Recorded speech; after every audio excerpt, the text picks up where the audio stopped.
Capítulo 5. Conforme Wendy dejaba atrás los confines del dormitorio, sentía el viento húmedo de Londres que batía sobre su rostro, y aquel increíble poder que provenía de la mano de Peter, asida a la suya, tan fuerte que le daba seguridad, aun cuando estaba volando por los aires, a cientos de pies de altura. Le daba miedo mirar hacia abajo y ver sus propios pies colgados en el vacío, de modo que prefería mantener los ojos en la ciudad resplandeciente que se extendía debajo de su cuerpo, como un amante. Hacia el este, podía ver los barrios pobres y sus húmedos callejones, que le producían escalofríos de terror. Desde lo alto, las caóticas calles de Londres parecían raíces retorcidas, todas entrecruzándose, ondeando y saltando alrededor de viejos edificios que, según le habían contado, estaban poblados por huérfanos hambrientos y hombres que se arrastraban en la oscuridad de la noche. La isla de los perros apenas si tenía unas cuantas luces dispersas, pero incluso en la oscuridad, Wendy pudo imaginar sus famosas colinas llenas de pasto y sus árboles ancestrales. Peter le apretó la mano todavía más fuerte.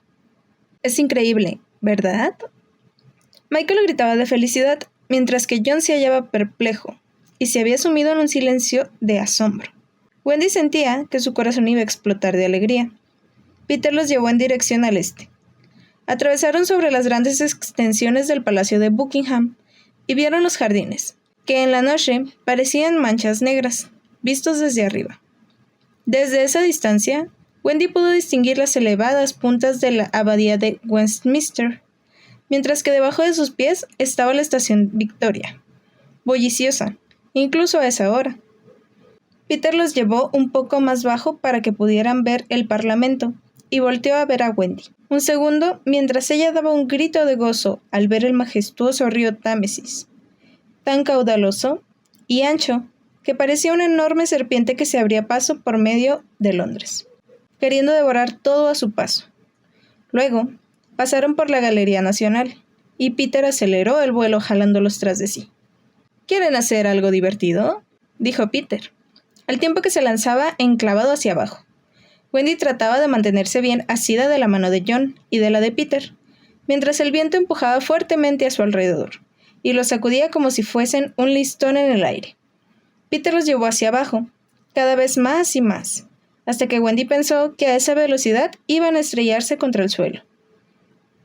«Oye, Peter, creo que sería conveniente que nos subieras», gritó John, como siempre tan cauto. Su tono delataba que, a pesar de seguir siendo caballeroso, estaba completamente aterrado. «Tonterías», respondió Peter. «Confía en mí». Se hundieron cada vez más bajo, hasta que llegaron casi al nivel de unos edificios antiguos de 3 pisos. Sus ventanas, rematadas en triángulo, y sus gárgolas se veían más grandes cada segundo, conforme se acercaban.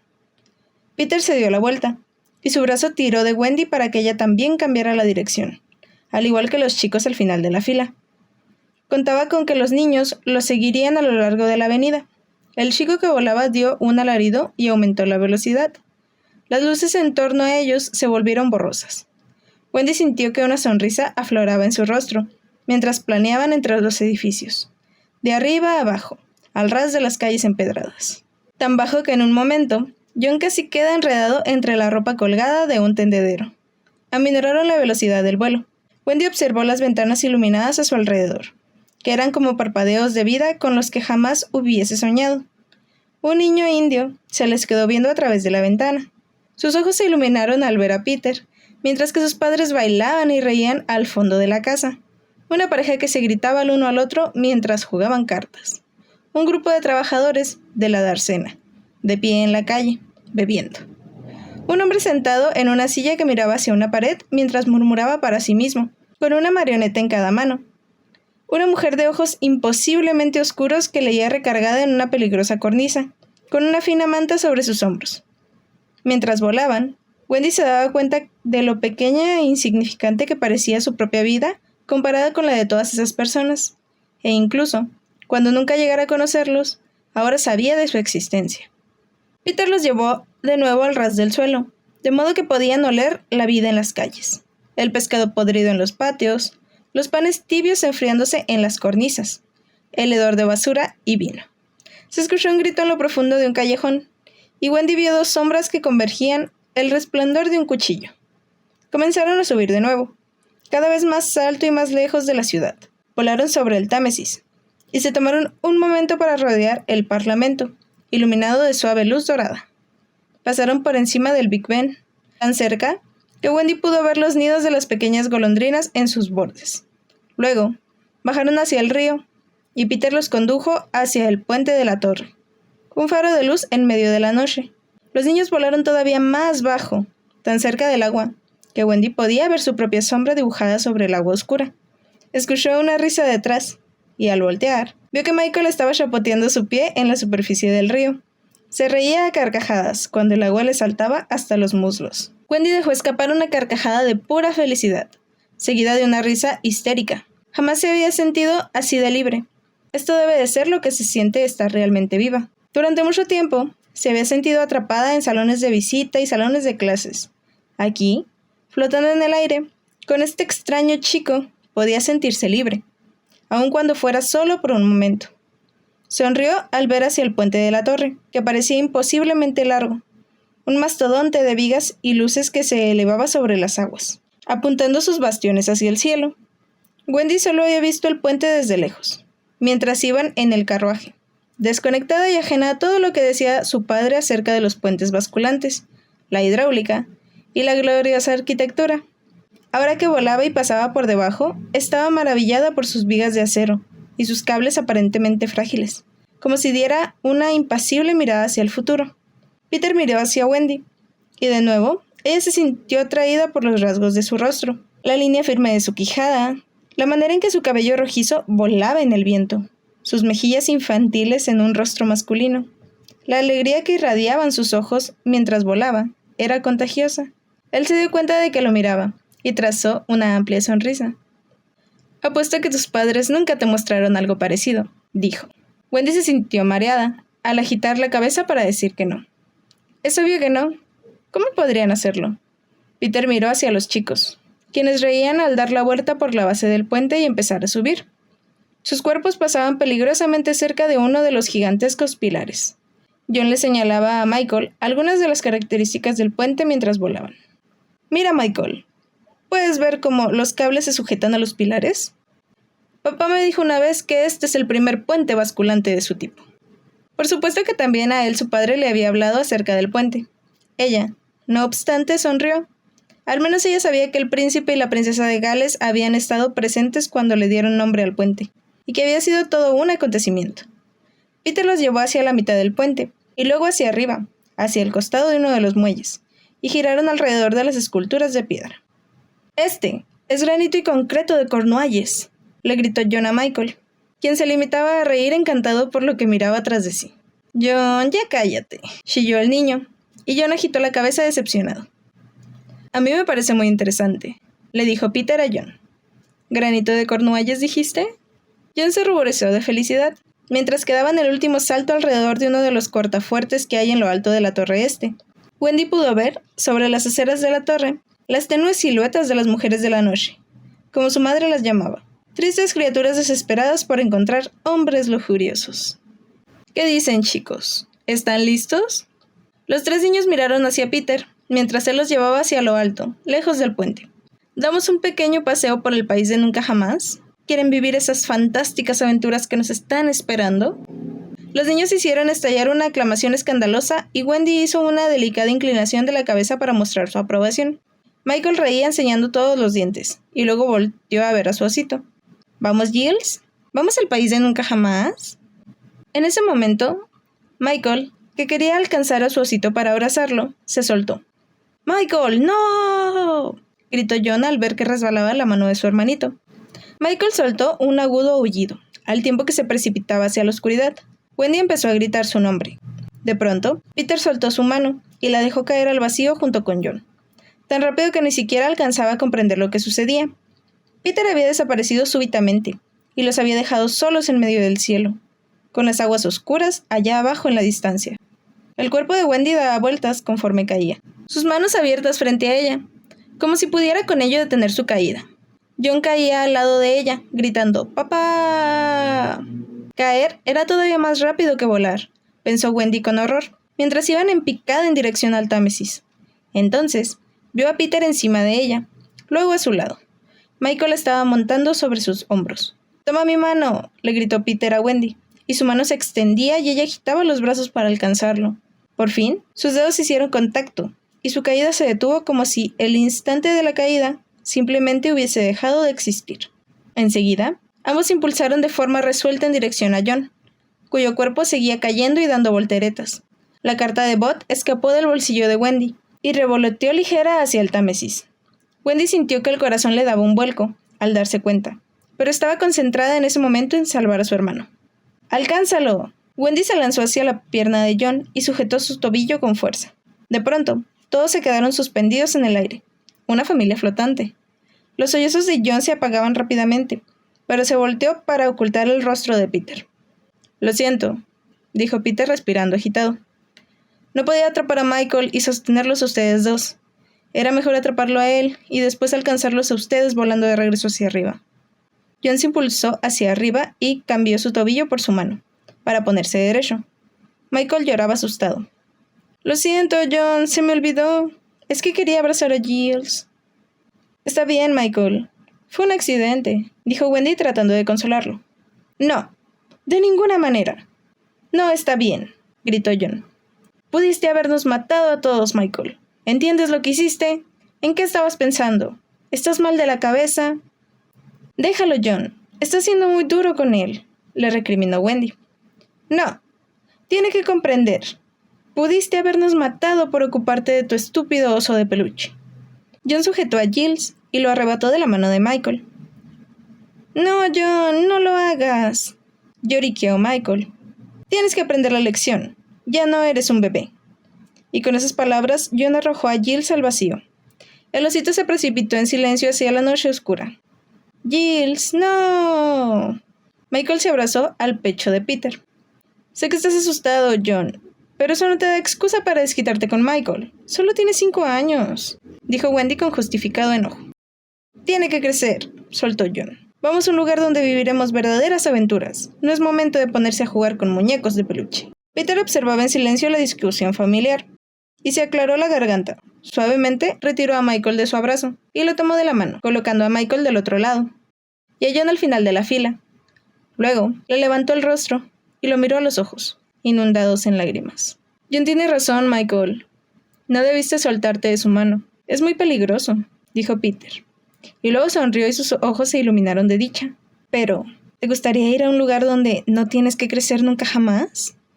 ¿Donde puedes tener todos los ositos de peluche que quieras?» Michael asintió, y entonces Peter se dio la vuelta hasta quedar cara a cara frente a John. «¿Y a ti?», le dijo. «¿Te gustaría ir a un lugar donde no estarás a cargo de un niño de 5 años, sino de un ejército?» «Sí, señor», respondió John, y miró a Peter lleno de curiosidad. «Tienes que decir, sí, Peter». «Sí, Peter». Finalmente, Peter posó su mirada en Wendy, quien estaba distraída por un momento, recordando cómo habían llegado hasta ahí. ¿Qué estará haciendo Bot en este momento? ¿Estará todavía esperándome? ¿Acaso importa? Si Peter decía la verdad, entonces Bot ni siquiera notaría su ausencia. Y, sin embargo, Peter se detuvo frente a ella. Sus ojos verdes se fijaron en los suyos, con impetuosa intensidad, y sus pensamientos acerca de Bot desaparecieron. ¿Quieres ir a un lugar donde las opiniones de tus padres y sus reglas no tengan la menor importancia? Se inclinó hacia ella y llevó sus labios a su oído, tan cerca que le acariciaban la mejilla. ¿Quieres ir a un lugar donde puedas tener cualquier cosa que desees? Sintió sobre ella el aliento tibio de Peter, que olía a hojas secas y miel, y de pronto se sintió perdida. La había atrapado. Estaba atrapada por la noche y el viento que soplaba a su alrededor. «Sí», musitó. «Llévanos ahí». Peter alzó su rostro hacia la noche, hacia donde se dirigían minutos antes. Una pequeña luz parpadeaba en el último rincón del cielo. «Ábrete», enunció en voz bajita. Condujo a los niños hacia lo alto, cada vez más y más arriba, hasta volar a través de las frías y húmedas nubes, más arriba, donde el viento congelado les hería la cara, a través de la espesa niebla, tan espesa, que de no ser porque Wendy sentía la mano tibia de Peter y la mano helada de John, hubiese pensado que estaba a la deriva, flotando sola en un mar gris. Subieron más y más alto, más allá de las nubes, y del extraño aire cortante que las rodeaba. Los impulsaba una energía insólita, un magnetismo que hacía que a Wendy se le erizaran los vellos de los brazos. La temperatura empezó a caer. Los labios y las pestañas se les llenaron de escarcha. Volaron cada vez más alto, hasta que el aire era tan fino que casi no podían respirarlo. Prácticamente no había nada con que pudieran llenar sus pulmones. Su pecho comenzó a encogerse de manera dolorosa mientras luchaban por respirar. Wendy escuchó a John dar un grito ahogado, tratando de llamar a Peter y decirle que no podía respirar. Ella también quiso gritarle que no podía respirar, pero no tenía voz. No había aire en sus pulmones, solo un fuego que la quemaba. «¡Ya casi llegamos!», gritó Peter.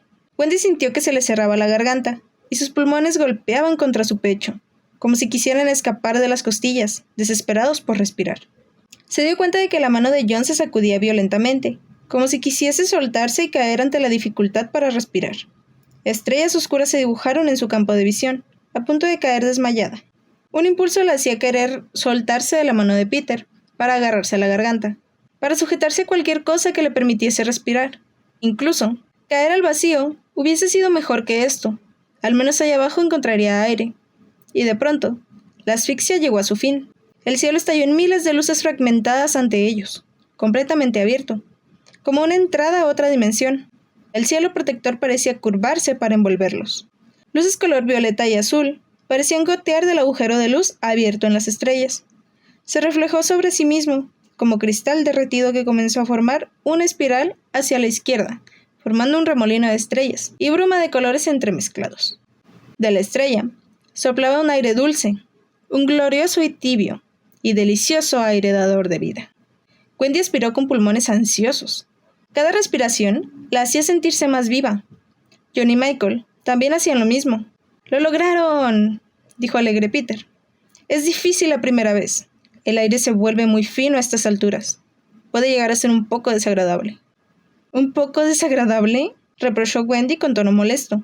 La falta de aire la había hecho olvidarse de la cortesía. «Pero si estuvimos a punto de morir 2 veces esta noche, ¿te parece que esto es seguro?».